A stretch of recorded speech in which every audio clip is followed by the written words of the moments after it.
show. Um, there's a few bits and bobs I want to talk about. We're going to talk about this and see how things go on. This particular week, right? Something very interesting has happened. To be honest, on the charts, right? Especially crypto. By the way, guys, just to give you an intro, I'm not good at this stuff, right? I'll just get to the point. So, end of the day, let me do my best here. My name is Sham. This is 0xfiles. The truth is always out there. There are plenty of things we will say that people might not like, people might disagree, right? But you're entitled to your opinions. I am entitled to my opinions, and this video is obviously me talking to you. So, so let's do this right now. I want to talk about the market. What I'm realizing that's happening in the market, and many people are probably not really noticing, because obviously, we're looking at some of the big coins out there, how they're pumping. We're looking at some of the major altcoins out there, how they're pumping, and that's kind of taking away what's really happening in the market, right? So a few days ago we did a live stream, and on that live stream I talked about how the dominance needs to come down, right? Obviously it's not going to magically just come down at some stage. So for it to come down means other coins will have to take some of that dominance, and BTC currently sitting at 57.34 on my trading view. Of course, on other charts it might be slightly different, but 57, that's good, right? Of course, it's not the best. We want to see it go down even more. So BTC going back to 97k, which is a plus point, after being kind of undecided for the last couple of days. Moving back up to 97 is not a bad deal, right? So today we're sitting around 97. It's not bad. But that's not what we're here for, right? Altcoins are very important. So altcoin season, the way I'm looking at it is, if you look at the last couple of days, right, and if you look at the candle closures, right, so the daily candle closing on a lot of these altcoins, right, that we want to pump, what many people aren't noticing is how they closed very positive. And every day that they close on a positive note, on a green candle, is basically another support at some stage, right? So we're creating these. I see Dinesh Reed, awesome, my brother, nice to see you. So the way we're looking at it is per day, per 4 hours, 8 hours, 12 hours, whatever time frame you're looking at, right? We are seeing these to become support zones, and like closing a candle at a better level than it was previously. And that's what I kind of talk about to a lot of people. I'm like, guys, forget about how high we go. We can spike up to the moon, but if we don't close there, then it doesn't mean anything.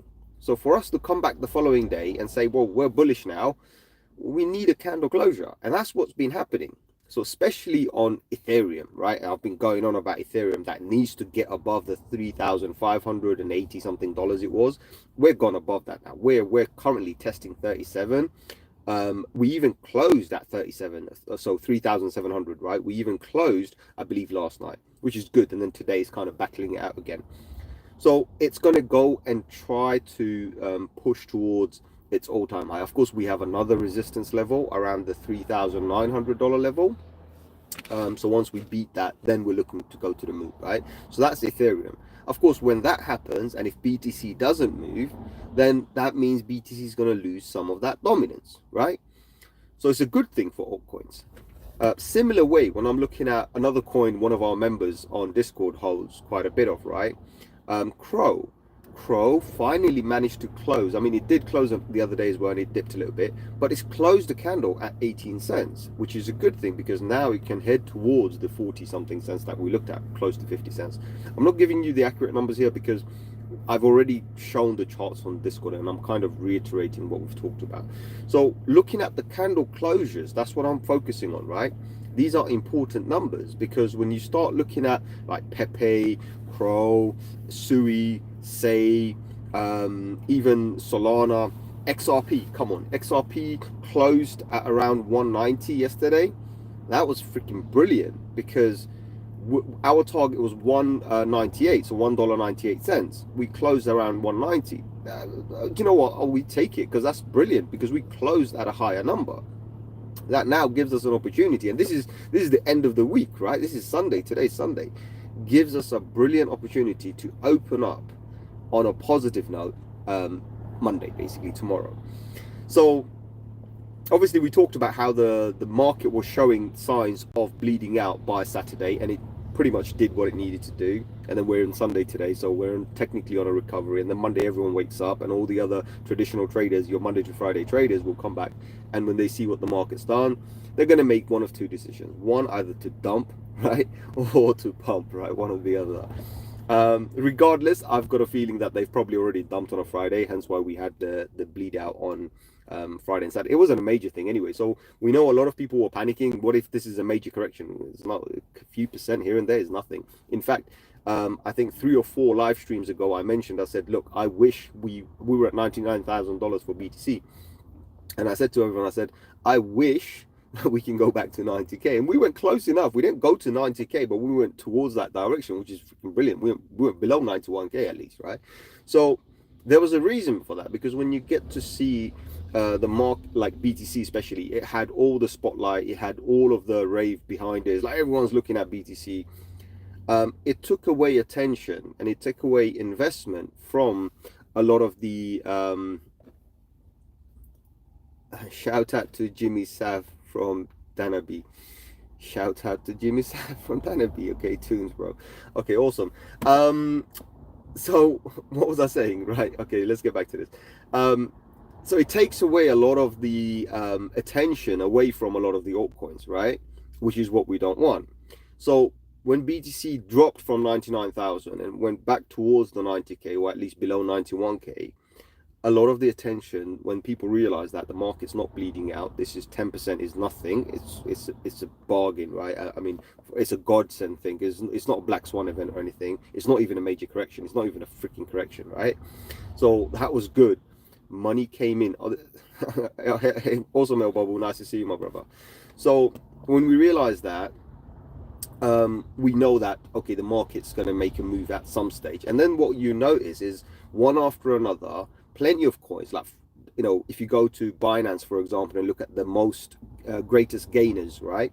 You start noticing some coins are pumping 50%, 60% per day. However, they're not pumping 2 days in a row. They're just pumping every other day and then kind of settling down and then moving off. So it's the same group of people, technically, right, who are pumping the market, jumping on the pumps and going as far as they can. That's a good thing, right? So a lot of people are finding opportunities where they can actually get in, right? And probably they're holding bags, they can cash out, do whatnot, right? Regardless, the way I'm looking at it is the market's growing, because when we were talking about that, we were heading towards $3 trillion. In fact, when we dipped from $99,000 BTC, we even went to $3.04 trillion, according to TradingView. We went there and we were sitting at like 3.2 at that time. Well, right now we're at 3.3, right? In fact, I'll give you the real number, 3.35, right? So if we're at 3.35, all of a sudden we have a bigger market cap, right? BTC dominance has dropped by like nothing, by 1 point, right? So it was at 58 something, it's dropped to 57. Not much, but what we've noticed is other coins have pushed forward, right? And as we look at these, what we're seeing is they're closing at a higher number. So that's the key here. If they're closing at a higher number, they become better chances for us to actually get to the previous one. Because remember, a lot of the coins, guys, haven't gone to the previous all-time high. Chuck's Switch Squad said, I'm new. What are we talking about? I'm talking about Bitcoin. I'm talking about cryptocurrency in general. I'm talking about altcoins. And I'm talking about how Bitcoin's dominance was a little bit too high. A lot of attention was given to BTC, and a lot of the altcoins didn't perform and do what they needed to do. Also, a lot of the coins, majority of the legacy coins, I'll call them legacy, like anything more than a year old, let's call them legacy, right? Obviously, some of them even older, like when we talk about XRP, it's from 2013, so it's way older. Ethereum from 2015, so it's way older, right? So similar way, when you're talking about legacy, we just give it like a year. Anything over a year is a legacy technically to me, right? At least other people may have different opinions.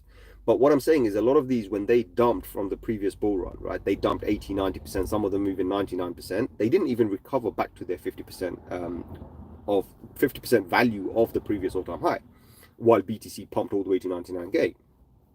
Some of them are closer, so that's good. We are seeing the market being carried over, but they haven't gone to the previous all-time high. And we're like, hold on, what's going on here? BTC's got all the attention. What about the altcoins, right?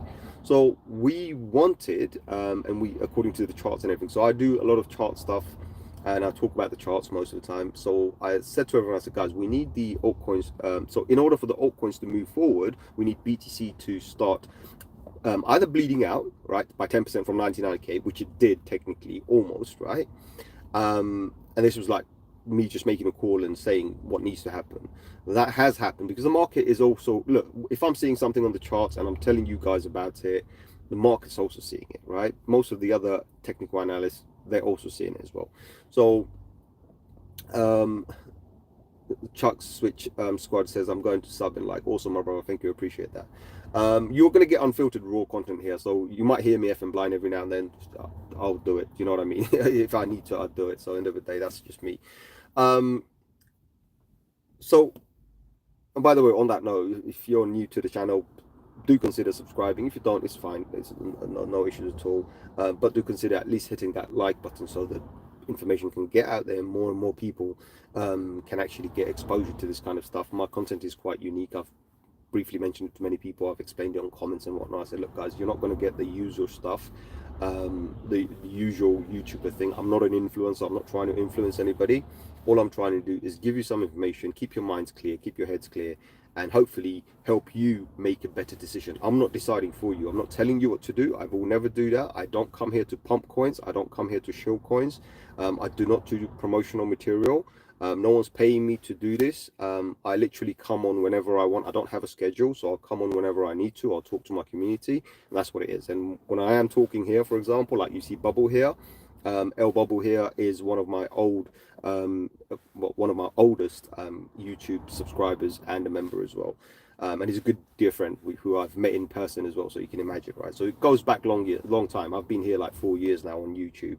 I wouldn't call it grinding because I don't really grind. I'm not in it for the money, if that makes any sense. So yeah, I just come in to help the community.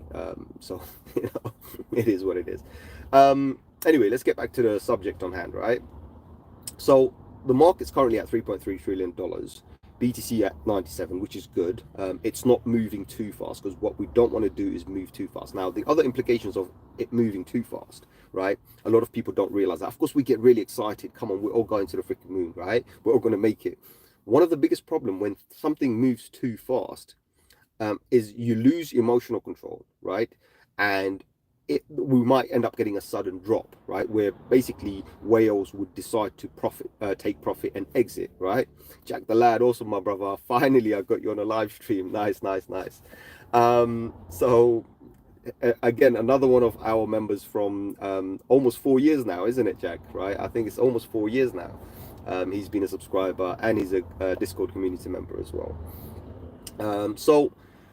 What was I saying? So we might get a sudden drop. If we pump too high, we would potentially end up getting a sudden drop. Now, if we have a sudden drop, then it could lead to all sorts of chaos, like liquidations and this and that, right? Which will basically like a house of cards, right?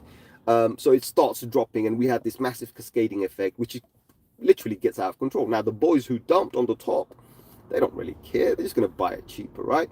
But a lot of people who have that emotional, don't have the emotional disconnect, right? They will be emotionally like, okay, this is going to pump, this is going to come back again. The FOMO, all of that is going to still stay there because they're part of the hype, right? That will cause them a bit of an issue financially, right? You know, of course, look, crypto always comes back. So worst case scenario, you're going to be bag holding for 4 years, right? There's some other altcoins, not the same scenario, but most of the altcoins, you're just going to be bag holders for another 4 years. You know, you might end up coming back later. But when we're talking about this and when we're planning, so whatever I'm going to tell you here is more like a plan. It's like, okay, understand what the market's going to do. If we go too fast, this could be a potential. So now you need to have your safeguards, your stop losses or whatever, or your strategies in place so that you don't get hurt. That's the key here, right? But of course, if the market doesn't move too fast, then we have bigger, better, longer opportunities. Means we could be in this run, right? So a bull run and a bull market. Again, if you want me to explain, I'll just explain it here, right? A bull run is the continuous market momentum over a period of time, right? 6 months, a year, 5 years, whatever. That's a bull run. We could have 2-3 year bull runs, and then sorry, a bull market. And then a bull run is slightly different. A bull run is the direction which we go. So we could have a bull run within the 4-hour time period, 8-hour time period, 12-hour time period, a few days, and then we could come back down for a correction, which would technically become a bear run. So something going up is a bull run, going down is something, but overall momentum over a longer period of time is a bull market. So we're still in the bull market. So that's what it is. We don't want the bull market to end. That's all it is, right? That's all I'm saying. But that gives better opportunities for altcoins to start pumping. And of course, a lot of our boys here have seen some good things. Bubble, if you're still here, I am seeing e-gold move to a better number. In fact, I was quite happy to see it close at 42 yesterday. So $42. Of course, it's nowhere near where we were. I mean, Bubble, so L Bubble, a lot of you guys who are on the live right now, L Bubble mentioned just the other day, he actually bought some e-gold. I think he bought or he didn't exit when it went to $545. Think about it, $545, right? I think he bought some on top. Yeah, he bought some. Sorry, I just remembered he bought some. So $545. My brother's been holding since then, right? And it dumped all the way down to like $20, right? I'm pretty much in the same boat. I didn't buy at $545, but I remember I bought low and I bought high, but my average, because I got to see it on Binance, my average buying into eGold, EGLD, right, Multiverse X, right, actually it was called eGold, it's called Multiverse X now. My average buy was $129, right? So pretty much I'm in the same boat.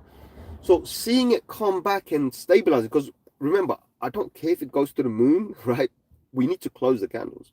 So as we have progressed and we have started to close these candles at a slightly higher number, the opportunities of us going towards a higher number becomes more, much more possible, like much more probable. I guess that's probably the right word. So that's what I'm saying. So I am seeing a lot of these coins recovering, coming back, and heading towards at least their 50% mark, some of them, because we have to be honest about it. Come on, guys. 90%, right? Look, 99% of all the coins that we have there are probably never going to recover. Let's be real about that. And then a significant portion of that, like 10% of that, right, will probably struggle, right? 10% of that 99%, right? So, out of the millions of coins, right, a few 100,000 coins will struggle to get to its original 50% of its all-time high. Think about it, 50% of its all-time. And then maybe 10% of that, so maybe a few thousand cryptocurrencies out there, because we have millions out there, a few thousand, if not a few hundred, right? But I'm just giving it a nice optimistic number. A few thousand of them might actually even go and test its previous all-time high, and a few of them, a few hundred of them, will break through, smash through. Now, I'm saying this, don't take, this is not set in stone. I'm just saying this in a hypothetical way. That a few hundred to maybe a few thousand of them will smash through their all-time high and go head towards a new high, right?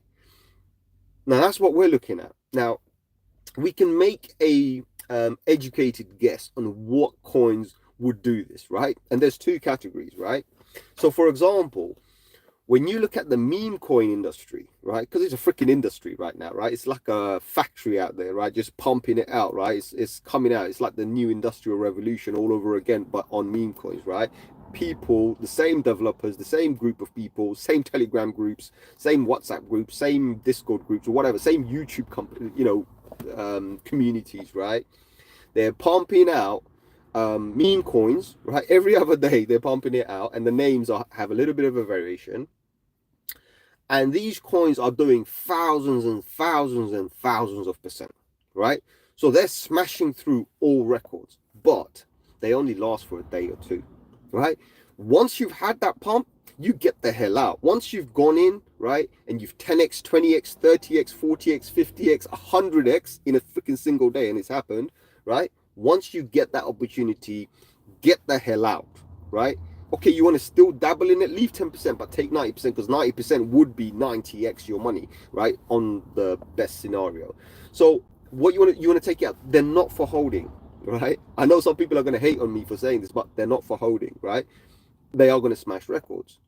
And then at some stage it's going to vanish because the liquidity is going to be pulled, right? And then they're gone, right? So that's what's going to happen. That's meme coins. And then you've got other low caps, which I would call like a competing market. So they're competing with existing markets, right? So narratives. So think about it like AI. I think Jack the Lad, we spoke about this earlier on, right? On Discord, we spoke about this. So you've got AI narrative, you've got gaming narrative, you're going to have storage narrative and XYZ, right? We've had those, we've seen these before. So there was a time when we had the cryptocurrency narrative, right? Where everyone was pumping out brand new, fresh cryptocurrency projects. We had the exchange narrative, right? So when Binance came out, other exchanges started. Because remember, we've had exchanges before that, but these exchanges never had a coin attached to them. And then all of a sudden, Binance is there. You've got crypto.com, you've got KuCoin, you've got, what was the other one? There's a few other, OKX, and everyone's come out. Salam, my brother. I see Faisal here. So I see everyone come out, right? And starting pumping out fresh coins, right? So these are now, exchanges are going to launch their own coins. That's a narrative, right? Now, they all launched it. It's not that they haven't. They're all now competing for that market share. But who wins, right? Do you know what I mean? So you can pick all 10 of them, 20 of them, 30 of them. Now there's hundreds of them, right? You can pick up any of them. But of course, we know that at the end of the day, there's only going to be one winner. I'm not saying who that winner is, so I'm not implying anything here. Anyone could be a winner, but we know one will win because you're never going to have first place given to two companies, are you? Right? So come on, we don't win races like this, right? You have your first, second, third, and so on and so forth, right? So similar way, you try and pick on whatever, and to be honest, I think it was not last season. Was it last season or the season before? I think it was last season. Last season, I did really well on exchange coins, right? I'm not even joking. I did really, really well on exchange coins. I had crypto.com. I did really well in that. No, sorry, not last season, the season before. I did really well on crypto.com. I did really well on Binance. I did really well on KuCoin. I did really well on MEXC's coin, MX, I believe. I did really well on OKX as well. So there's a few coins. I did really well. Do you know what I mean? Because that was my narrative. It was not last season, the season before. I did really well. And then as the narratives changed, it became all about storage, right? So we had so many different storage companies come out, right? Or projects, best way to put it. And that was a narrative, like ICP, this, that, Fetch AI, and all of that. So many different storage narrative, right? So similar way, I mean, we're coming into a situation now, AI is big news, so a lot of people are pushing AI. And what that means is there's going to be so many companies out there, or projects, best way to say it, who are going to compete for that market share. So there's hundreds, if not thousands and thousands of projects out there who are listed on exchanges as well, by the way. A few hundred of them are listed on exchange, various exchanges, some big, some small. But they're all trying to promote the same kind of thing, and the technology is similar, and they are genuinely doing it. It's not like they're not doing it, they're genuinely doing it. Of course, a portion of that would be scams, but I would say 50% of them are at least trying it, attempting it, doing it, got the investors, got the partnerships. They're actually doing it. The website looks brilliant. Some of the games that they're working with, brilliant. But when you look at that, you've got to kind of take things with a pinch of salt. Because when I'm looking at games, I'm looking at EA Sports, I'm looking at Activision, I'm looking at Nintendo, I'm looking at Sony. Do you know what I mean? I'm looking at the big games, right? And I'm thinking, well, hold on, these are the big developers, right? So when I'm looking at the small developers, yeah, fair play. It doesn't cost them anything to partner with a crypto project. You know what I mean? If that gets them exposure, why not, right? You know, if we create a game, whatever game, right? Attack off the zombies or attack off the governments or whatever we call it, right? We call it something, right? And attack on your freedom. That's the game, yeah. But the point is there's a game out there, and now if a crypto company comes and says, look, we're creating this technology where you're going to do in-game exchanges and this and that, we can buy and sell gear, whatnot, and this and that, and we'll provide you with that layer of technology, right? So whatever icons you make or whatever graphics you make, we're going to monetize that. There's nothing wrong with that. The game's like, oh, hold on, that brings us more revenue. Where do we have to sign? Because you're not paying anything. Now all of a sudden the crypto company is going to brand it, partnership, whatever. So that's not a bad deal. But when I'm looking at the big boy game developers and I'm not seeing them, I get a bit cautious. I'm like, okay, it's fine. It's a race. Everyone's racing, right? But I want to look for the bigger boys because I know what the bigger boys are going to do. They're going to throw money at it because that's what they do, right? While the smaller fish might come in there for for nothing but exposure, which either way is good. So just be a little bit cautious. That's all I'm saying. You never know, by the way. You never know. One of them could pump. You never know, right? So just be cautious. But similar way, as I said, AI and this and that, a lot of people, even though I've seen some projects out there who have nothing to do with AI, I've seen projects nothing to do with storage, for example, but they have AI at the end of their name. Why? Because it's a narrative. They might rebrand later on, right? You know, like how Egold rebranded to Multiverse. Why? Because it wanted to do something slightly different, so it rebranded. Similar way, a lot of projects just end up rebranding, right? So yeah, just keep an eye out for that. Be cautious. All I'm going to say is, look, the market's currently, it's ripe, right? It's ready, right, to be picked. So if there is coins that you're looking at, if there is a chart you're looking at, if there's something that a friend or anyone has suggested to you, of course, do some due diligence. But most of these coins are going to pump, whether they go to some serious highs, because if they do, then you need to exit that day. That's what I'm going to say. Those are the meme coins. Small caps, they might just suddenly go from $1 million cap to $100 million, which means you 10x your money, right? Or 100x your money, which is also possible.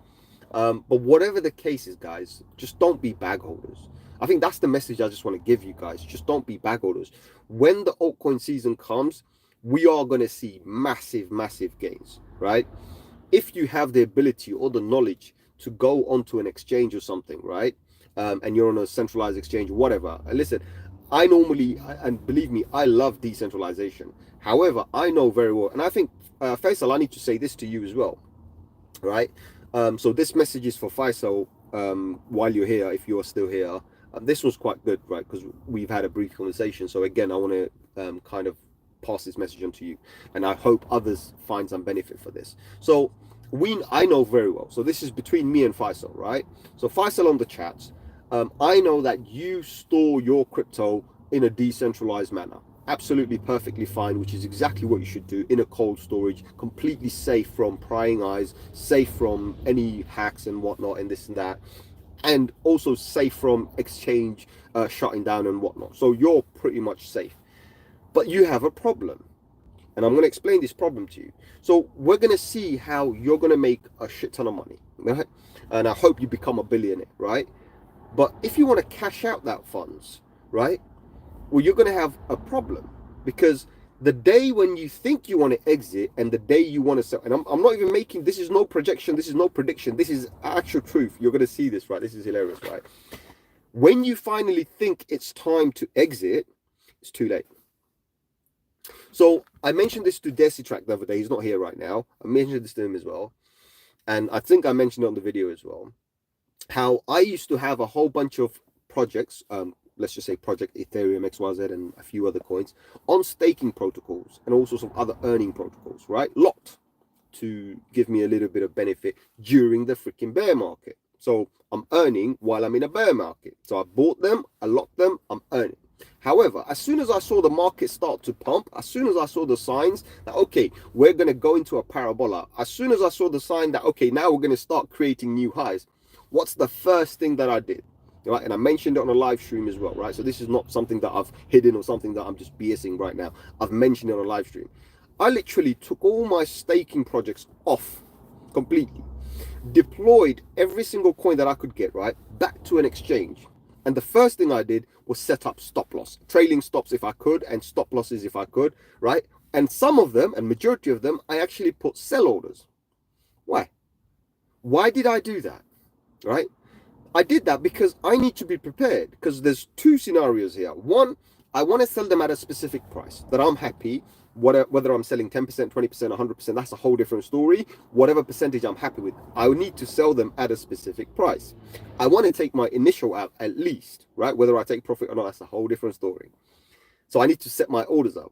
And the other problem that I have, the second scenario that I have, is I haven't got one coin, right?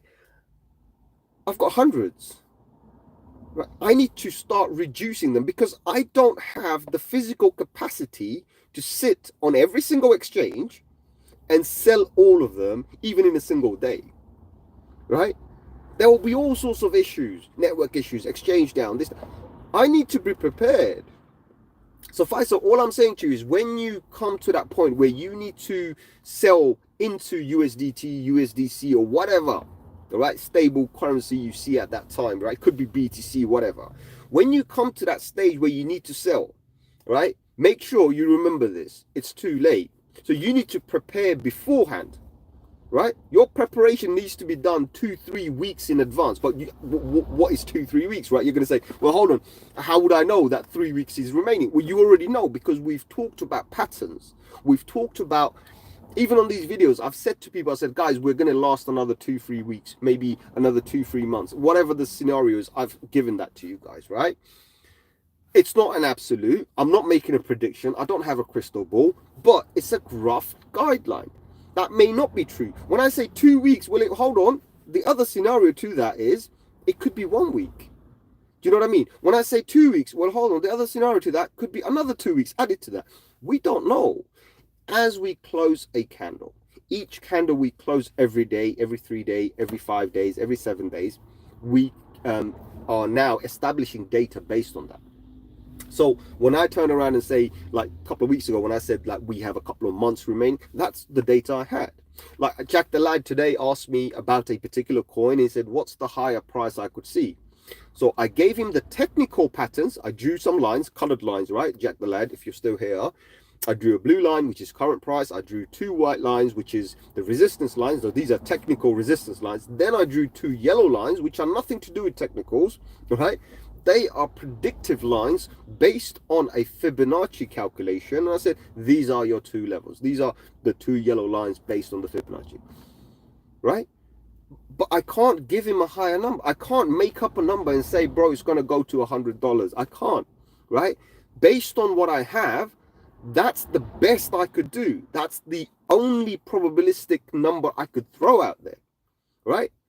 So that's what I've given. Like, for example, when we talked about XRP, I think we were sitting at 20-30 cents or something like that.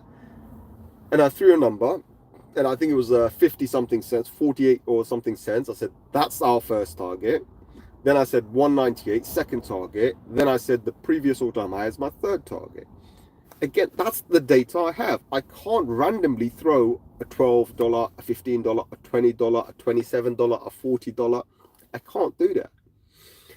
And even if the math said to me that I might get $100 XRP, well, then the first thing I will do is get my freaking calculator and say, well, hold on. If I'm going to get $100 per XRP, right? How many coins are there in existence? Let me multiply that by that number and then see what the market cap would be.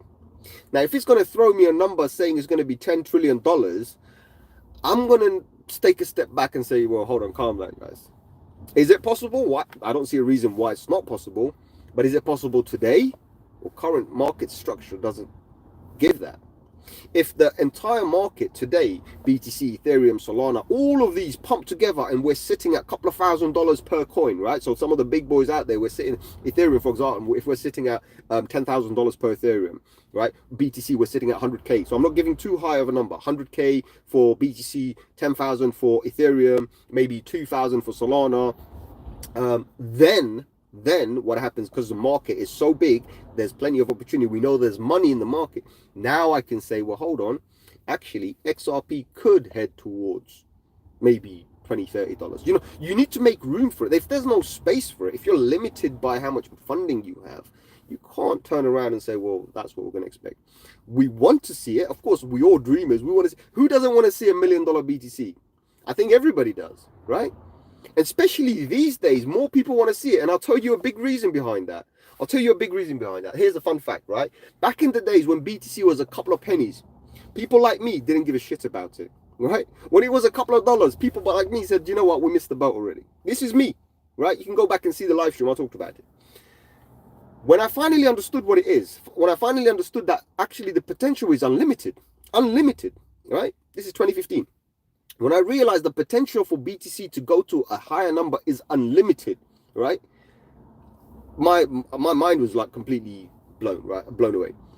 And what why was it unlimited? Why isn't it limited, right? For me, the way I looked at it was, well, money's going to shit. We don't have the same valuation for money. A pound 100 years ago was a lot more than what it is now. So I'm in Britain and UK, so those of you who are not from UK, but you also have this similar, like for example, I have a lot of people from USA. So from USA, right, a dollar is only worth a quarter, right? So it's worth 75% less than what it was. That's a problem. So if that's the case, and more and more money supply is coming in, right? So the inflation, more and more supply is coming in, and they kind of start to devalue their own currency. Like any country, they're devaluing their own currency by bringing more money in. But of course, they're bringing money in for other economical reasons and whatnot. That's a whole different story. I'm not going into that. But BTC doesn't do that. Of course, it also has inflation, and I've mentioned this. A lot of you, BTC is deflationary. And yes, it is, and it's inflationary as well. And I've mentioned this. Why not? Why am I going to keep one fact? I'm not trying to sweeten the pie for you. I'm just going to give you the facts, right? BTC has an inflation, and it has a deflation. The inflation it has is the number of coins, right, that it keeps on printing since day one of creation, printing every 10 minutes. That's inflation. Right, the only deflation we have is we have a supply cut, right, or the halvening, we call it the halvening, right, every 4 years, or approximately every 4 years. Is actually based on the number of blocks. So there could be a moment, and all of you will freak out when we don't complete a 4-year cycle, and all of a sudden we have a halvening before a 4-year, or we might have a halvening in 5 years, right? But that's because it's not 4 years, even though we say, because it approximately falls within that 4-year line. But it's actually every 10 minutes. And the reason we could have that glitch is if there's no blocks. One day everyone decides not to sell, right? One day everyone decides not to trade a single BTC. Well, there's nothing to confirm on the block. Guess what happens to that block? It just gets passed on to the next block. You haven't confirmed any blocks, right? That extends the time. In a similar way, if more and more people are doing things, you know what I mean, right? So that's what I'm saying. Don't be surprised. We have inflation and we have deflation, right? And as we inflate and deflate over time, we also have bull markets within that time, coincidentally. And each bull market that we get into, more and more people are buying up, whatever. Years ago, I remember people were looking at how many Bitcoin they could buy. And then, about 4 or 5 years ago, people were talking about, if we can buy 10%, 20%, right? Now people are talking about how if they could buy 1%. Can you imagine this? There are people out there talking about buying 1%, right? So people back in the days, right? So coming back to back in the days, people would buy hundreds, if not thousands of BTC, right? It didn't cost much. Now people are thinking about buying 1% of it, 10% of it. If you could buy 10% of one BTC, you're laughing, right? You're going to make life-changing money. But the older investors, the people who bought back in the days, the people who are holding, they don't want to buy 10%. Do you know what I mean? They want it dump. They want it dump. Do you know what I mean? So a lot of people, and I've seen some really old whales on the, by the way, when I'm talking about this, you can go to, what's it called? Whale Watchers or something. There's a weird name for it. I actually look at it on CoinGlass, and you can also see it on Glassnode as well. What's it called? It's on x.com, because I don't go to x.com for so long. Even my notifications are switched off. I don't see it. Anyway, the whales, right? You'll see these whales, right? And what they'll do is, they've been holding these wallets for like 4 or 5 years, right? 4 or 5 years with thousands of BTC in it. So the most recent one I saw was someone with like almost 2,000 BTC in his wallet that's been sitting there since 2018. So 2018. So this is like almost 5-6 years now. That person decided to finally move his BTC to Binance. BitMEX. He took his the wallet didn't move funds since 2018, decided to finally move it to BitMEX. Now it takes it to BitMEX. Has he sold it? We don't know, because we can't track all of the because once it goes in there, it's like tumbled. We don't know whose is what. But the point is he's sent it there. Now we can only assume he's probably deciding to sell, probably he's putting a stop loss, or probably he's about to go long, right? We don't know. Whatever the case is, he's just sent 1,900, like almost 2,000 Bitcoin to an exchange. Do you know what I mean? So maybe he's had enough, you know, because think about it, he's probably 10x, 20x his money, whatever the case is, right? It might be a good opportunity for him to sell. Because a lot of what you'll find is a lot of guys who own big, like a large quantity of BTC, Ethereum, and all the other coins, right? A lot of the guys, believe it or not, their life hasn't changed. They're still the same people. They still do the same thing. I know plenty of boys, right, who still have a normal job, you know, they go out, they do, and they have a stack of crypto sitting in their account. They haven't cashed out. There are guys in our group, there's a few guys, they're holding for like 5-6 years. I think 1 or 2 people are holding longer, but 5-6 years they're holding. They haven't sold. So think about it. Now's an opportunity. They're going to sell because they've seen cycle in between. So when they bought it 5-6 years ago, obviously they didn't understand it as much, but now they understand more. They've seen another cycle in between and they understood the pattern and they're getting wiser. And as they get wiser, they know that when it comes to the point where you need to dump, they're going to dump, right? Because right at the end of all of that, when everything dumps down, they are going to be buying the same coins, if not probably a bit more promising coins. They're going to be buying them. And they're going to be waiting again for another year, 2 years, whatever, for the bull market to start, because they're going to rinse and repeat the same cycle and make even more. So there are people who you know, 10K investment has turned into 100K, for example, and it's real, it's happened. And the 100K this cycle, they're going to cash out, for example. I'm just giving a rough example here. They're going to cash out. Well, they've taken their 10K initial plus another 90K profit, right? And then what they're going to do, they're going to redeploy at least 90K, if not half of that, 50K again next cycle to make that same cycle or the same kind of performance again. And listen, past performance doesn't guarantee future performance. So we know that in the future, some coins that did 10x now might not do 10x, but it's fine, right? Even if they do 5x, you've still made a larger amount of money next cycle as well. You know, I know I'm talking about all that. And by the way, guys, none of this is financial advice. I'm not giving you financial advice. I'm not telling you what to do, right? You go and do whatever. This is life, right? So my name is Sham, this is 0xfiles. The truth is always out there. I'm not giving you financial advice. I'm not telling you what to do. But what I am going to say is do understand, like, you got to keep your mind clear and you got to have a plan, all right? And your plan mustn't be that I'm going to do this in the last second, because when you do that, believe me, you're not going to succeed, right? Succeed in your plan, basically, that's what I'm saying. Because there's always something wrong. Exchanges go down, networks doesn't work, fees go up, and all sorts of other crazy BS, right? Plan ahead, right? Whatever you're going to do, do it now. Whether you're going to move to an exchange, you're going to sell it, you're going to convert it, whatever, you're going to have your plan ready. Because if you don't, you're going to get wrecked at some stage, right? And I don't want to see any bag holders this season, because last season we had a few bag holders, right? And you know, a few of the coins like crypto.com I mentioned, there's a bag, we've got someone who's been holding bags on that. I myself became a bag holder on Polkadot. I became a bag holder there, but I've dumped it, so I don't really hold any Polkadot anymore. Polkadot, the only one, the highest performance was Solana, actually. So even though it was bleeding out, I held some and then I rebought some and just carried on with it. So Solana was a really high performer for me. Crypto.com is also a very high performer for me.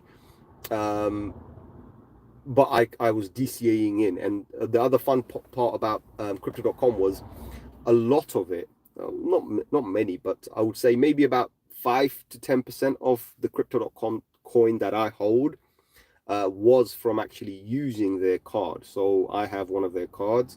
And what I used to do, and I don't do it now, I used to send cash over to them, so not crypto, cash over to them, and then spend on their card, whatever money I was going to spend anyway, and then I used to accumulate the points. And whatever the points were, they used to give me crypto.com coins as a reward. Right? Now, what I mean by used to means I'm not using it now, hence why it's used to. They probably still do, I don't know. But again, based on my plan, well, I plan to sell. Right, so if I plan to sell, I'm not too interested in earning any more in this. And right now the price is high, so I'm not going to get as much, right? So you know, every pound I spend, I'm not going to get much. So what's the point? Do you know what I mean? So I've just stopped. So this is what I'm saying is, like, for myself, I've taken all of my stacks and my stash and whatever, all the savings and all the earning coins that I have, and I've put set up orders basically when it gets to this level on a dump. Do you know what I mean? So yeah, I'm not here giving you prices or anything, guys.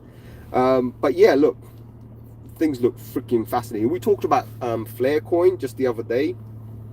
Flare's sitting at 28. So when we spoke about Flare, I think it was at 22, 0.22. Currently it's at 0.28, 0.028, right? And when I spoke about it, it was 0.022. So think about that. It's gone up by like almost 6. I don't know what percentage that is, but that's not the point. The point is any coin right now, doesn't matter what you look at, right? Any coin you look at is going to start pumping. When it does, you got to make that decision, right? That is it time for you to get out, have that plan ready. I'm not going to tell you because I can't. Do you know what I mean? I'm not going to be able to tell 100 people coming on a live stream when to do it. But if the 100 people heard what my message is and understood me, you know, then I hope this kind of helps, right? Also, yes. So what I'm doing is while so there's a couple of guys here. What I want to do, yeah. So yeah, there's a couple of guys here. So what I did was I just added a couple of them. So Faisal, you're one of the moderators now. Jack the Lad, you're a moderator as well. So if you're on the chat anytime, if we ever have any issues or whatnot, because we do sometimes get a whole bunch of trolls come in, and they kind of ruin the whole conversation. You know what I mean?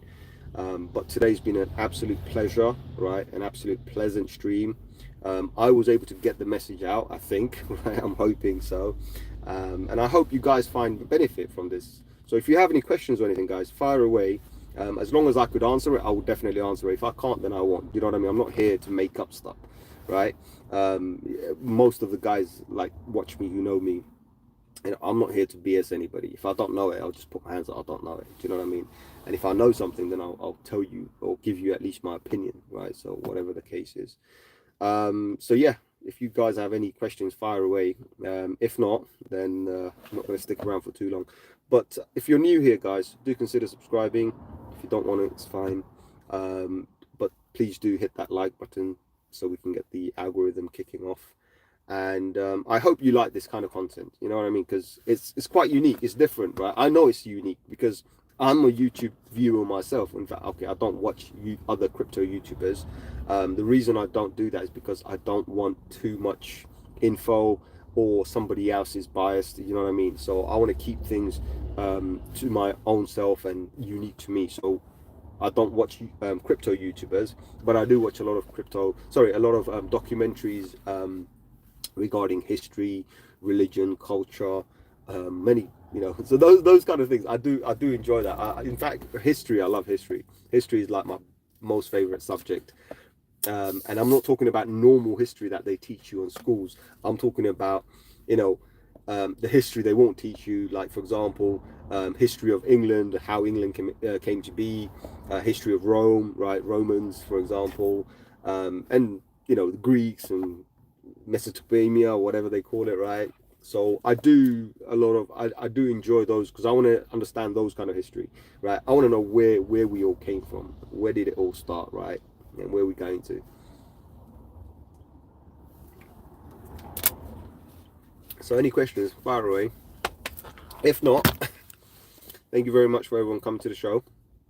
All right. Are we seeing anything? Wow, so many oh my god, you know what? I didn't see a whole bunch of these. Wow, there's so many messages here I didn't see. I see Jack the Lad said yep for something. Faisal says good advice, bro. Jazakallah, okay, that's fine. Normal channel. When we XRP on CNN and your auntie asks about it, watch the price. The community is still small. People will wake up. Okay, good question. Good normal channel. Thank you very much for what you just said there. Funny thing is earlier on this morning, all right, and you can join my Discord. It's free for you to go and see that message. So one of our brothers by the name of KR on Discord, and Jack the Lad, if he's still here, he can vouch for that. Faisal, if he's here, he can vouch for that as well, because that message was one of the last messages I gave before posting the YouTube live stream. He asked me Why do I see XRP like when XRP, if XRP takes over Solana, so the dominance of Solana, because we spoke about a couple of days ago. So he said, what's the significance of XRP taking over Solana? I said XRP shooting towards $10, and pretty much exactly what you're saying, but I just said it in like 2 words: $10 XRP, right? You understand it or you don't? So yes, that's pretty much what I'm saying as well. When when XRP goes to rank 3, it's going to head straight towards Ethereum, which is rank 2 coin on the coin market cap. The exposure it's going to get, right? Even now, us talking about it, we talked about Flare, we talk about Songbird, all these are exposure. So the amount of exposure XRP is about to get, because remember, one of the biggest exposure they got compared to all other cryptocurrencies, right? I think the only one that compares with Luna, the crash of Luna, the whole debacle of that. That was the only thing that kind of compares to XRP. XRP has been in the news completely for free, right? Because of the XRP case. So a lot of people already know about it, right? You might not think that way, but I do. I think XRP has more exposure than many other cryptocurrency. Of course, most people know about Bitcoin because it's the first one more, and then number 2, I think they know about XRP, right? I don't think many people care about Ethereum. They still don't understand Ethereum. Okay, it's there somewhere, but they don't even know much about it. But they've heard about XRP. So they've heard about BTC and they've heard about XRP. And XRP taking over market share, creating new prices. Of course, it's not in price discovery. It needs to go back to its all-time high. And I think when it heads towards its all-time high, towards that $3 level, right, which I believe is a massive potential for it to go there, we are looking at $10. That's my number, right? I think it's going to go there. So when it goes there, yeah, it will probably be on CNN, right? Fox News, right? A few others, right? New York Times. But it's already had the exposure. Do you know what I mean? And of course, we're going to get more exposure anyway. And with CNN and Fox News and all the other mainstream media, when I see that on mainstream media, guess what I'll be doing? Selling. Because mainstream media is, as you should know as well, is very controlled. And that's when you know that it's getting nearer to the time. So when I see any crypto coming onto the mainstream media, I'll put my stop loss on immediately. Whether I sell or not, that's a different story. But definitely, because that's when you know that they're paying them to do whatever. Because it's all fake news, right? We all know this, right? Faisal says, when the time comes, I'm going to end up pestering you. You pester me, do whatever, bro. Listen, I'm here, as you guys know. I'm always here to help you guys, right? Faisal says, any holidays, bro, coming up? I've not been in a long while. What? Any holidays? What holidays? What are you talking about? You want to go on a holiday?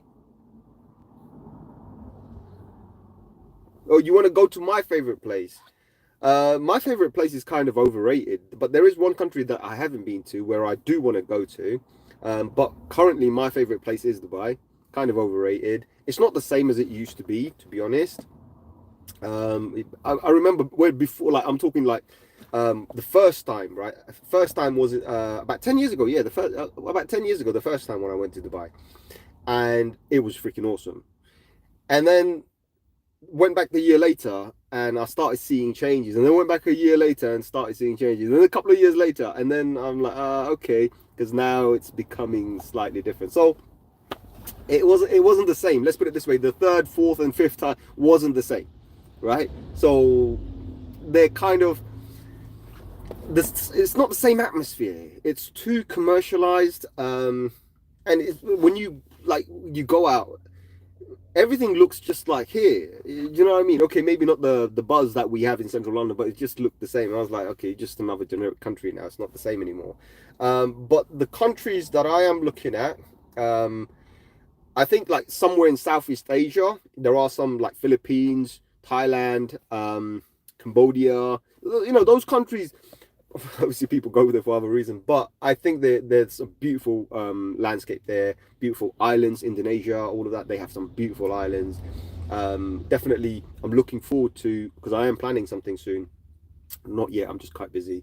But when I do go, I Indonesia and Thailand, those islands, those mini islands, I would definitely love to go and do some island hopping there. So that would be quite nice, you know. So, but yeah, as I said, Dubai was my favorite. In fact, actually, one other place was quite good as well. Oman was nice as well. So, Oman is interesting. Go and check it out if you do go.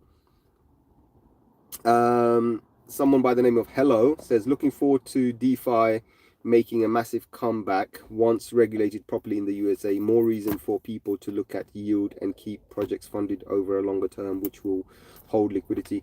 Of course, DeFi, when we're looking at regulation, right? There's two types of regulations that we definitely want, right? One regulation that I'm going to talk about is we need, right, in the crypto community, we need regulators like guardians safeguarding people from scam projects. So we need some sort of a regulator in our industry, in the decentralized world or whatever, white hat, black hat, pink hat, I don't care what hat community they are, right? Kind of vetting projects, right? Or safeguarding people's funds. So when these new projects come out and they start to pump and dump, right? There's no way for these guys to pull liquidity. Because it's all right, pump and dump, I'm all for it. Listen, someone's going to make money, someone's going to lose money, right? You can't have everybody winners, right? Someone's going to pay, right? That's the reality of business. Somebody has to pay. So, end of the day, it's fine. But the biggest problem I see is the liquidity pools. So a lot of these guys are coming in, the pumping and dumping, and then all of a sudden they just pull the liquidity and they're gone, right? We need to have some safeguards around that. So I believe we need some sort of a regulation there, and that would filter out a lot of scammers, right? So the millions of projects that we have right now, the cryptocurrencies that we have right now, I think we will see far less of that, and that's going to be better for us as an industry, right, moving forward, because not only does it open up opportunities for the users and buyers and sellers, it also opens up opportunities for these same companies, for some of them to start shining and showing us exactly what they can do. Because now what happens, they have the momentum for a day and then move over to another one, and it's lost and they get disheartened, demoralized, and it's like, do we really continue? Of course, big projects with big funding, right? So big spending power, they will come in, they will fund it themselves. They will spend hundreds of millions of dollars to get that news out there, to get the market back. But small projects with a few $100,000, maybe a few $1,000, they have no chance. Do you know what I mean? So that's what it is, and I think that's the regulation we need. Now, the other regulation we need, right, is clarity, right? Clarity in what DeFi can do. DeFi is like your bank on a blockchain, right? Let's think about it this way, with a higher interest rate, right, with a higher yield, right? If there's clear like regulatory clarification, right, on taxes and this and that, whatever, and all sorts, right? And every country, so it's not just one, because other countries can also impact as well. Every country comes on board. I don't see a reason why we can't have these kind of things. But yes, there are problems, because obviously, say for example, you have $1 million in your bank, but everybody's now staked $1 million worth of Ethereum. So easy, you can exchange one for one. But if now Ethereum is coming into existence, right? And now all of a sudden there's $100,000 worth of more Ethereum. Well, where does the $100,000 come from? That's there is, listen, if you go deeper into how these finances work, you can't really have more money than they can produce. And we are adding more money than they can produce. And that becomes a bit of an issue, right? Because someone has to pay, right?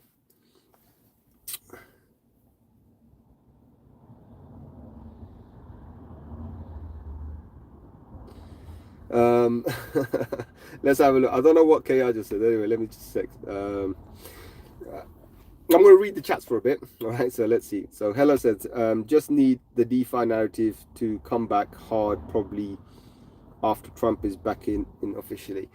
Let's see. I mean, Trump has his own agenda. If Trump comes in, he's going to push his own exchange that he's already pushing anyway. Coincidentally, right, is being pushed to the institutions.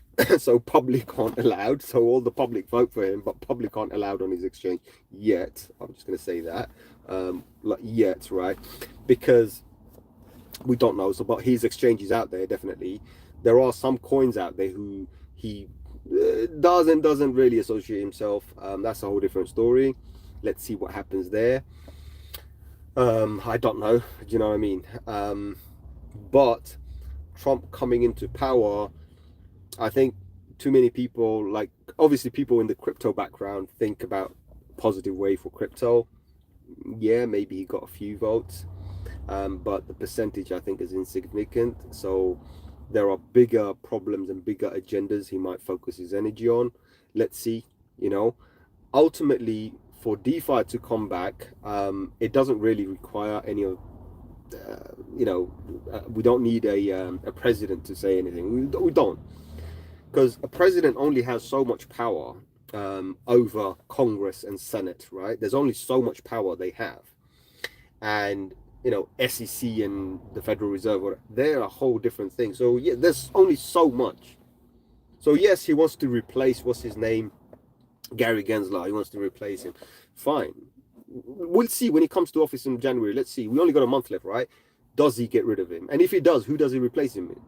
So let's wait for it. But I don't think that has anything to do with DeFi. DeFi right now, the reason it's being wrecked is because people are getting scammed left, right, and center. Right? A lot of phishing out there, a lot of dodgy coins, a lot of rug pulls.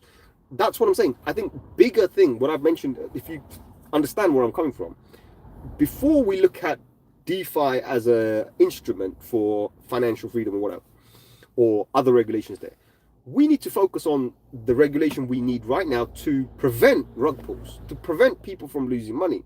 More people coming in now, right? If they end up losing money, they're losing faith. Remember, old holders, we didn't have these kind of rug pulls and etc. Hence why there's a whole bunch of people like myself and other people even older than me in the game holding on to many of these projects forever. Why? Because you can, because they're not dodgy, right? Yeah, they might have bled out 99%, but they're still there. Whereas in the new projects, they pump like 1,000%, but then they get rugged. And a lot of people are coming in for that. Like they're coming in, all these things are pumping. Let's jump on this because that's the new narrative, right? And they get wrecked. So people are losing faith. That's what it is. I think if that stabilizes, then people will definitely look for the better gems, of course. And then there are other things as well. And I don't mean anything against anybody. I've got nothing against influencers or whatever, right? A lot of influencers are very selfish, right? They're doing things for them. They're not going to tell you the reality. They're not going to speak like I am right now. They're not going to tell you this. They're not going to dare to go on a live stream, right? They're going to pre-record what they need to and cut, and then edit it in a way that if you think it's a one shot, it's not, right? Because they've got so many things they can't say to you. There's got so many things they don't want to say to you, because if they do, they might lose their sponsor. They might lose their people who are paying them. They might lose their investors or whatnot, right? And they might lose faith with their community, where end of the day they might not get all the people that they want to get to go and pump a particular coin. That's why here what you'll see, I'm not trying to pump anything. I told you about DOT earlier. What did I say? I dumped it. Did I pump it? I said I dumped it. So if I've dumped something, am I pumping it? Do you know what I mean? So think about it that way. When I'm talking about XRP, I'm talking about the reality of what I think I can see right now on a chart, right? And I think, okay, $3 a year. After that, maybe we can even get to $10. I'm not going to go and pump something and hype something. I'm only telling you what you can see on a chart. You can open up your chart and you can see it. Trading views for free. I'm not sharing a link down there. Oh, go below my link and go and click this and you might get something. Yes, I do have an all my link there for Discord and XYZ. Yes, there are some buy me a coffee and whatever if you want to, right? There's a super thanks if you want to. There's a membership if you want to. But am I asking anybody to go and sign up for? No, I'm not here for any selfish reasons. Do you know what I mean? So that's another thing as well. You got to understand. And I know like some of the big channels, big YouTube channels out there, yeah, people fall for that trap as well. But yeah, it's sad. Listen, if people don't realize it, what can you do? A small channel like me, Even if I get 100,000 subscribers, I'm still going to be the same guy. I'm still going to be, you're still going to see me like this, probably in my car, probably at my home, probably in my office, whatever, wherever I am. When I got time, I'll do it. Do you know what I mean? I don't do schedules. When you see a schedule, you know there's only one reason for a schedule, because that's how you make money. So,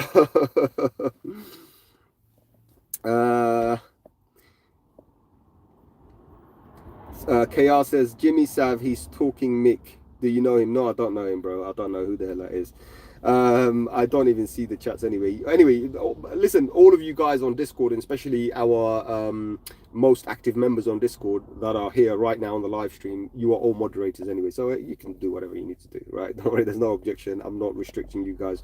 Do whatever needs to do, whatever's good for the channel. So if you see someone messing around, if you see someone trying to troll, or make bad comments, or be rude or anything like this, deal with them. Deal with them. You have the power, believe me. Right. Hello says, inside jobs will stop due to regulations coming in for DeFi, giving us all safety. Projects will do more to protect the pools, strengthening the bond between DeFi companies and customers. I'm not going to answer that question. I'll give you, no, I'm not going to answer that question. There's no point. There's no point. There's a few type of DeFi, right? And you gotta, so there's lending and borrowing, right? Borrowing and lending, whatever, right? That kind of DeFi is different, right? So you're lending a particular asset, say USDT, BTC, Ethereum, whatever. You're lending to an exchange or whatever for their leverage trades or whatever, and you're earning fees from that. So that fees then return back to you as some form of an interest. That's your DeFi, right? So you're getting some sort of a yield. There are other type of yields where, for example, you're getting actual block rewards, validator rewards, right? Or someone's collecting them, and because you've locked up your funds as well, you're getting a percentage of that. So it could be 2%, 3%, 4% annually. You're going to also get that as well. So there's multiple types of yield. When you're talking about DeFi, right, there's multiple assets and multiple functions and multiple ways of earning that yield. So one company could sit there and have just one product for you, but in the background there could be 10 different products. So when we're talking about companies and insiders and this and that, they're all insiders anyway, right? When you go to Lido Finance, yeah, you're putting your Ethereum to earn some Lido Finance, right? But that's your Ethereum. Do you know what I mean? They could be earning more, but you're only getting a small percentage. Does that make Lido bad? No, I don't see anything wrong with that. When you put your USDC, right, or USDT, and you're earning 3%, 4% annually, monthly, whatever, right? Who's paying that? USDC's paying that. Where are they getting that from? Do you know what I mean? So it is all internal anyway. So I don't want to answer that. But the thing is that's not the problem. We know we plug A in a good company that we know, and we get B, right? We get an asset. We got a result from that. That's a good thing. I don't see a problem with that. And I don't think it's got anything to do with centralized regulations or anything. All I'm saying is for people to come to legit projects, they need to have money. They need to have understanding. They need to do it at the right time, right? If more and more people plug their funds in during a bear market, right, while the market's settling, just getting ready to, wind up or do whatever it needs to do, shoot towards the moon, then imagine how many billions and billions of dollars we would have had locked into these pools. But why wasn't people doing that? Because people took that funds elsewhere and they were making a lot more money elsewhere. But of course, they were taking a lot more risk as well. So that's what it is. I'm saying the diversion, it's not the projects, they're all fine. All of the projects are fine, right? Whether they're centralized, decentralized, internal, external, that's all fine. The rugs aren't happening in the big ones, right? The rugs are happening in the little ones. And that's what we need to regulate, right? Before any other that's what we need to regulate. We don't care what Trump says. It doesn't matter. What Trump says is only relevant in USA. What's that got to do in China? So we also need someone in China to also say the same thing as Trump. But are they going to be friends? No, I don't think he likes China. That's a different story. You know what I mean? There's no point answering that, honestly. Hello says, yes, we have been burnt in the past, but people got brain of fish and greed will take over. Yes, and that's the whole reason I'm saying that when we see the hype, when we see the pump, we need to be less greedy and we need to put a stop and we need to have a plan, Yes, we have all rights to be greedy. We are humans after all, right? You know, we have emotions. So when we get to that stage, we're not going to be able to plan. Hence why we want to plan now before we get to that plan. That's what I'm saying. Right? Faisal says, bro, 100%. I've noticed so many YouTubers who, no disrespect, have very little knowledge and make out they make XYZ and basically sell courses to make their money. It's embarrassing. Yeah, that's what it is though. They do that. It's not just sell courses as well. I mean, if you go and see the courses, they're thousands of dollars. And then the worst part is whatever they're selling, it's all available on the internet. That's what they're selling. It's all, and then they'll be like, oh, we've got private Telegram groups. Yeah, fine, they got that, but they're just pump and dump groups, you know? So they buy cheap, they pump it to the thing. Of course, community members make money. It's not like they don't, because what happens is traditionally, like talking about greed, what Hello just said earlier on, when someone sees a particular coin pumping, they want to be on board it as well. So a lot of the time you'll have a couple of hundred people to a couple of thousand people. In fact, there are groups I've seen as high as 250,000 people who literally go and buy the exact same coin, right? So they'll buy this particular coin. Of course, the original person who posted, they bought it first and then everyone else buys. So this whole thing is pumping. And they'll be like, carry on, hold, pump. Wall Street Bets, for example, good example. And I'm actually, just to let you guys know, I haven't traded with them for a long time, but I am a member of Wall Street Bets as well, right? So just being transparent here. It's been a while I haven't done anything with them actually. I think it's been almost a year I haven't traded with them. But well, I don't even know if I remember them. Maybe I got kicked out. But they'll come in and they'll pump, which is fine. And then they'll say hold, and then dump at a particular amount. So when they're saying you to dump, they've already dumped, right? Now it's a race against who gets out fast enough. Do you know what I mean? So yeah, it's good fun. It's good fun. You don't play with much. You play with a little bit of money. Have a little bit of fun. And we talk about that in our group as well in Discord. There are meme coins that we jump on. I mean, KR, if he's still here, we call him the meme coin king. He'll post some lovely gems with massive gains. He'll post it today, and then tomorrow, day after, it will pump high, right? Great. Doesn't mean we've got thousands of people pumping here. We only have like 130 something members on our Discord group, and I think at any one stage there's only about 5-10 people online. Do you know what I mean? We're not that active because we're very respectful. Everyone's very mature. We share something and then we take it and do whatever. So end of the day, we're not making that kind of impact, but we have fun. That's the most important thing. You know what I mean? And ultimately, for us, it's not all about making money, right? I mean, for me especially, I don't think it's all about making money. When I come here, especially, like, yes, when I'm doing crypto, when I'm buying, that's personal to me. I don't share, I will share my opinion on something if somebody asks, but I don't go around pushing my agenda, my coins. So I won't give you a list of my coins. I've had plenty of brothers come and ask me, what's your list of coin? And I'll briefly give them 5 or 6 coins. That's about it. And even then I'll be like, be warned. I'm always warning people. I'm like, be cautious, make sure to take your initial investment out. Why? Right? I could easily give you a coin that I've bought, which has probably done nothing. Probably bought it for pennies, and I'll be like, guys, you know, this coin's going to pump. I could say that. I won't do that. And the truth is out there. I haven't done that, right? Oh, this coin's going to do. No. When I tell you some coin's going to do something, it's based on a chart. I think this coin's going to do this. Fine, based on a chart, right? That's it. I'm not going to tell you what I feel about it. I'm not going to tell you about all the coins. Yeah, later on I could disclose. Like the other day I disclosed that I hold Pepe, I hold Bonk, I hold what's the other one? Shiba. I hold some of them as well. So I do hold some meme coins, right? In fact, I had some Bonk and I bought some more Bonk. I mentioned that. That's about it. You know, and I'm not influential enough. And obviously, if I have 100,000 subscribers, I'll be a lot more careful, right, of what coins I mention, because I don't want to mention certain things to people where people will kind of jump on it. You know what I mean? I've got to be cautious about what I say, but ultimately, I'll still be the same guy. That's the most important thing. But yeah, listen, Faisal, even if they are making money, and let me tell you this, right, from my honest opinion, I don't see anything wrong with it. People got to earn. People got to earn. What I see wrong is misleading information or something that is kind of biased towards whatever they want to do. That's what my problem is. Listen, if people are investing time and effort, creating content, doing this as a full-time job, they got to earn, right? And YouTube doesn't pay. Believe me, YouTube doesn't pay. It's like pennies, right, per 1,000 or something stupid like pennies. 1,000 views gets you a penny or something like that. I don't even know, something silly like that. So these guys got to earn. So if they are selling courses and whatnot, and if it's the same repetitive stuff, if it works for them, great. I don't see a problem with that. This is me being completely transparent and honest with you. If I had a full-time income doing this, and I've mentioned this before, if YouTube starts paying me and I become a full-time YouTuber, I'll also maintain a timetable. So I'll treat this like a job.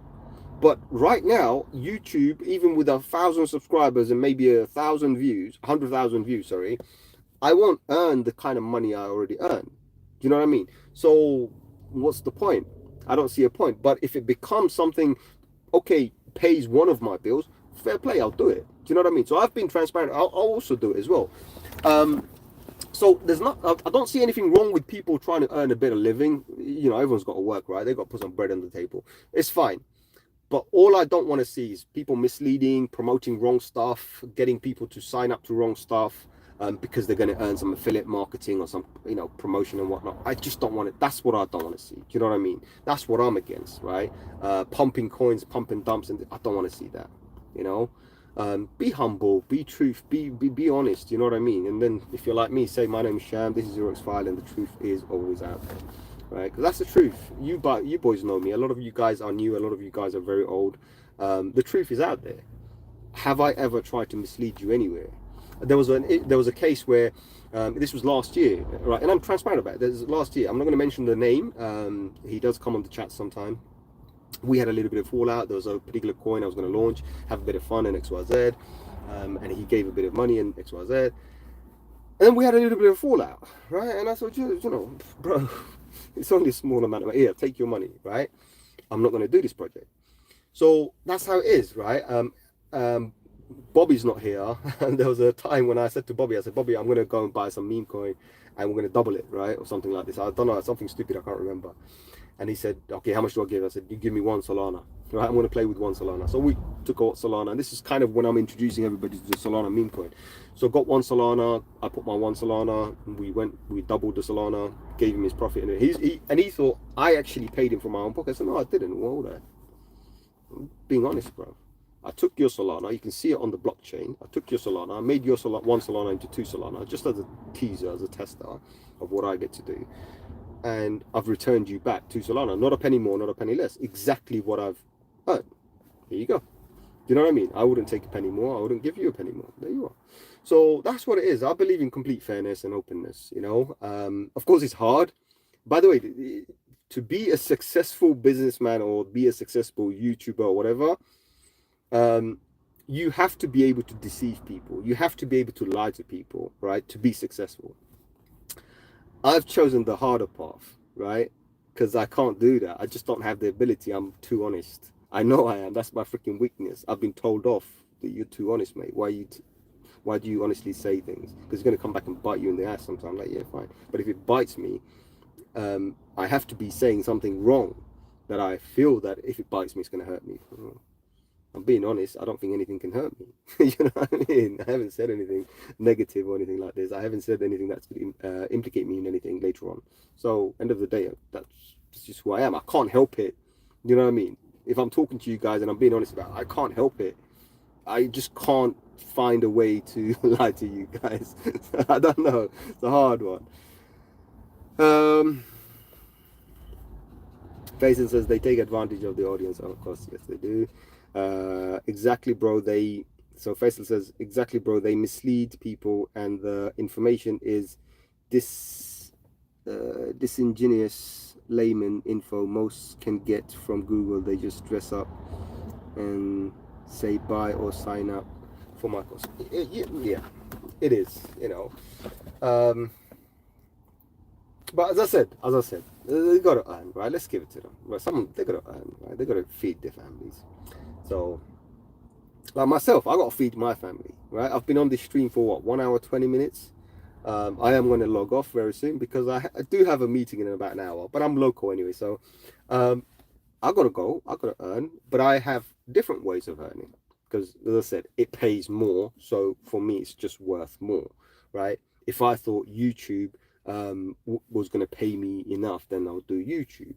And if I can monetize my YouTube in some form or manner, then of course I would do the same, right? Like this channel is completely monetized. It's got ads, that's one. It's got super thanks, that's two. It's got what's it called? It's got the shopping thing. There's some BS there anyway. I wouldn't recommend any of them. I am going to rework the shop. That's there, right? We've got the membership, so channel membership. Like if you want to support the channel, you can become a member, and then I think you pay monthly. That's there, and I remember we had that before, and I took it off, and that's active now as well because it just gives me a bit of things to. So I have kind of fully monetized the channel. Do you know what I mean? But it's there, but I'm not promoting it. In fact, right now I just mentioned it, which sounds like a promotion. It's not. I'm not indirectly promoting it. Done that. I also have like like buy me a coffee link. In fact, I got Patreon and XYZ. There's so many different, but I don't share those links. You know what I mean? Because if someone wants to, right, let them go and find it and do it, and it's fine. You're gonna buy me a coffee, happy days, right? I'll drink a coffee. But if you don't want to, you're not obliged to. I'm not going to force you to go and do something. I'm not going to encourage you to do it. You know what I mean? Because that's not what I'm here for. So it is there. Faisal says the truth is always out there is better than a lie is always out there. We love the honesty, Sham. Thank you, my brother. I love the fact that you guys come here all the time whenever I do a stream. As I said, I can't help it. You know, there's the only thing I do like. So when I'm thinking, sometimes if I'm saying something, I actually have to mentally block specific aspects of something I'm going to say. Block. So I'm not lying, I'm just blocking it. For example, when I'm talking about you, I will not disclose where you're from, right? I will not disclose that because I know, right? You know, I know. I won't disclose that. I won't disclose what currencies you're holding, right? And how much you're holding. Why? Because that's not my place. That's not my place, right? So some of the boys here, I know who holds what. Right? At some form, I know that's part of the other job that I do, right? Again, I'm not plugging anything, the consultation stuff that I do. So I get to know certain things. I get to know some people's inner secrets and whatnot. That's not my place. It's my professional job is to make sure I understand certain things. That's about it. And advise you and do certain things for you in a particular way. That's it. I'm done. I'm gone. I can talk about certain things, right? But I have to put a block to not blab everything out and be too honest about it. You know what I mean? Because that's not my place. So there's a professional way of me not saying something. So I'm not lying. I'm just not saying it. Like you've probably noticed, whatever coins you hold, I won't mention it, or even if I do, I'll do it in a particular way. That, you know, trying to be not direct, if that makes sense, you know.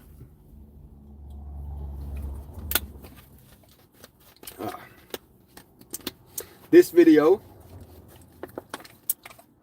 is not sponsored by Dr. Pepper. It should be, because I love freaking Dr. Pepper. Any other questions or anything, guys, please let me know. If not, then yeah, it's been an absolute listen. You guys coming to the stream, chatting to me, talking to me, definitely makes the streams worthwhile, you know. And I hope everyone got the information that I was trying to basically relay to you guys, that, you know, the market looks okay. I think altcoin's ready to shoot. It's already started, because a lot of the time when you finally find out, it's already happened. Here I am telling you, look guys, it's already started, and you're going to notice it more and more over the next few days, few weeks.